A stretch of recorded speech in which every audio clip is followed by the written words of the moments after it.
নমস্কাৰ সকলকে মোৰ এটা নতুন ভিডিঅ'লৈ আপোনালোক সকলকে ওয়েলকাম কৰিছোঁ।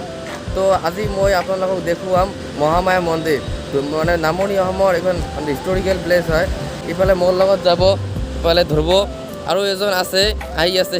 মন্দিৰলৈ মই একেবাৰে সৰুতে গৈছিলোঁ আৰু যোৱা নাই, তো আজি যাম বুলি ভাবিছোঁ। তো ধ্ৰুৱ, তুমি কেইবাৰ গৈছা মহামায়া মন্দিৰ? আমি আমাৰ ইয়াৰ পৰা ধুবুৰীলৈ যাম আৰু তাৰপিছত ধুবুৰীৰ পৰা মহামায়া মন্দিৰলৈ যাম। মানে আমাৰ ধুবুৰীৰ মেইন টাউনৰ পৰা মহামায়া মন্দিৰ প্ৰায় 30 কিলোমিটাৰমান হয়। আমি পাই গ'লোঁ মহামায়া মন্দিৰ, গেটখন চাওঁ। মন্দিৰত পূজা কৰিবৰ বাবে ল'লোঁ।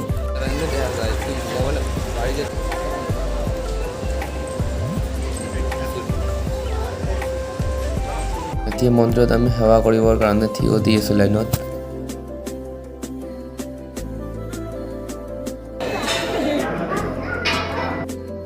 চাওকচোন বান্দৰটো কেনেকৈ কল খাই আছে।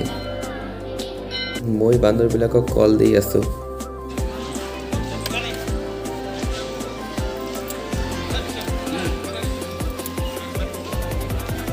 Halo.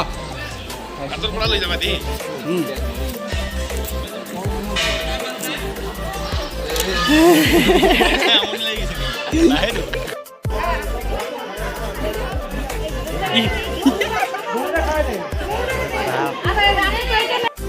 ইয়াত বগৰীবাৰীত বহুত বান্দৰ।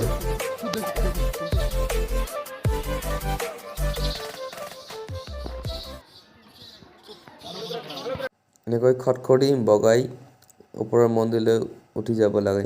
আহিলেও বহুত ভাল লাগিল ইয়াতে আহি। তো এতিয়া আমি ওপৰলৈ আহিছোঁ। এতিয়া খটখটি দি বহুতকেইটা খটখটি বগাব লাগে।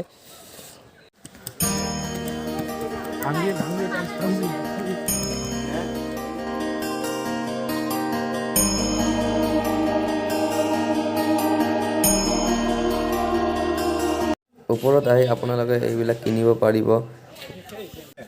এইখন দোকানৰ পৰা আমি এতিয়া মধুৰি আম খাম।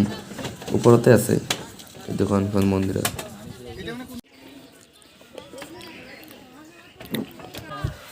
তো পূজা দি আহিলেও বহুত ভাল লাগিল ইয়াতে আহি। এতিয়া আমি ওপৰলৈ আহিছোঁ। ইয়াতে বহুতকেইটা খটখটি বগাই ওপৰলৈ উঠিব লাগে। ইয়াতে চাওক, মোৰ ওপৰত হনুমানৰ মূৰ্তি আছে ইয়াতে।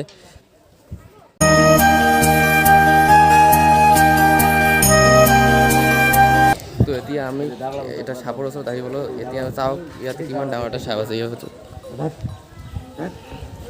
ইয়াতে ভিডিঅ' কৰা ৰিস্ক, কাৰণ ইয়াতে বহুত বান্দৰ আছে। এতিয়া আমি মহামায়াৰ পৰা চেনগাঁৱলৈ গৈ আছোঁ। চেনগাঁৱলৈ মহামায়াৰ পৰা প্ৰায় 2 কিলোমিটাৰ হয়। 2 কিলোমিটাৰতকৈ অলপ বেছি হয় মানে। চাওক, আমি বগৰীবাৰী মহামায়াৰ পৰা এতিয়া আমি চেনগাঁৱলৈ আহি পালোঁ।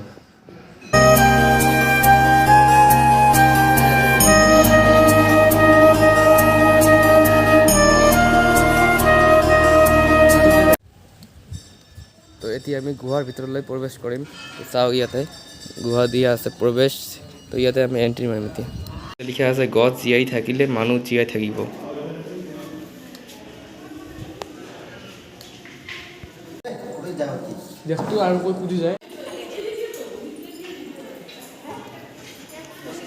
এতিয়া আমি গুহাৰ ভিতৰলৈ প্ৰৱেশ কৰিম আৰু এটা পবিত্ৰ হৃদয় যাৰ ভগৱান হয় তাৰ।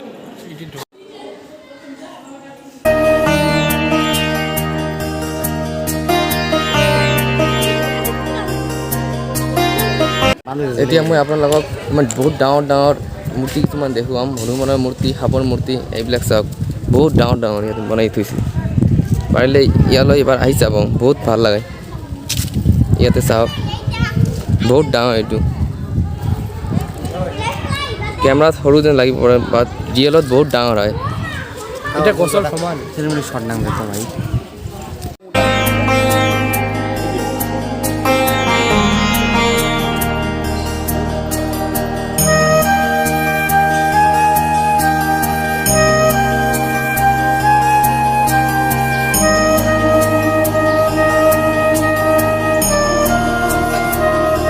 কিছুমান গছ দেখুৱাম, সেইবিলাক মানে ৰিয়েলিষ্টিক লাগে। কিন্তু চাওক, সেইবিলাক শিল আৰু বালিৰে বনাইছে। এইবিলাক গছবিলাক একেবাৰে ৰিয়েলৰ নিচিনা লাগে নহয়।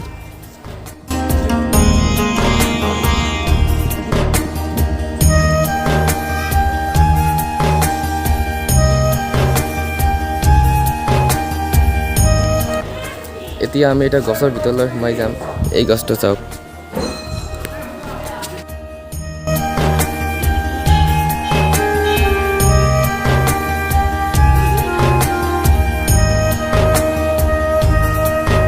চাওক বহুত ডাঙৰ হয় হনুমানৰ মূৰ্তিটো পাৰিলে ইয়াতে এবাৰ আহি চাবচোন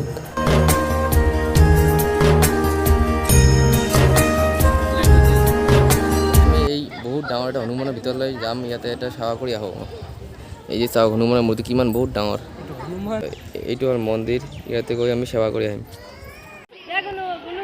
ইয়াতে চাওক বনাই থোৱা বান্দৰৰ মূৰ্তিটোৱে কেনেকৈ ৰিয়েল বান্দৰটোক চাই আছে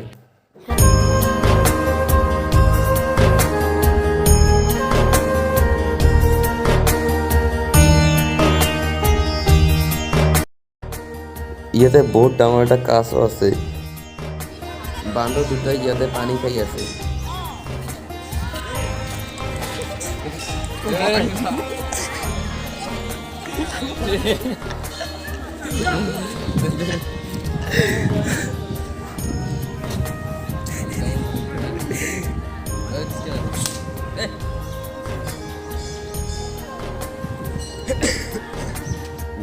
সকলোৱে মনৰ আশা লৈ কাপোৰ বান্ধে এই কাষ্টৰ ভিতৰলৈ সোমাই যাব পাৰি ইয়াতে বহুত মানে মূৰ্তি আছে আমাৰ ঠাকুৰৰ মূৰ্তি আছে ইয়াতে দুৰ্গা মূৰ্তি আছে দুৰ্গা মাৰ এই কাষ্টৰ ভিতৰত সাপৰ মুখখন দেখুৱাইছিলোঁ এই এতিয়া চাওক মানে সাপ কিমান ডাঙৰ সাপ মানে সাপৰ নেচটো চাওক এতিয়া কিমান ডাঙৰ এবাৰ পাৰিলে ইয়াতে আহি যাব বহুত ভাল লাগিল মহামায়ালৈ আহি তো আপোনালোকে ইয়াতে আহিবচোন এতিয়া আমি ঘৰলৈ উভতি গৈ আছোঁ যদি ভিডিঅ'খন চাই ভাল লাগিলে তেনেহ'লে লাইক কমেণ্ট আৰু শ্বেয়াৰ কৰিব আৰু লগতে মোৰ চেনেলটো ছাবস্ক্ৰাইব কৰি থ'ব এনেকুৱা ধৰণৰ ঠাই চাবলৈ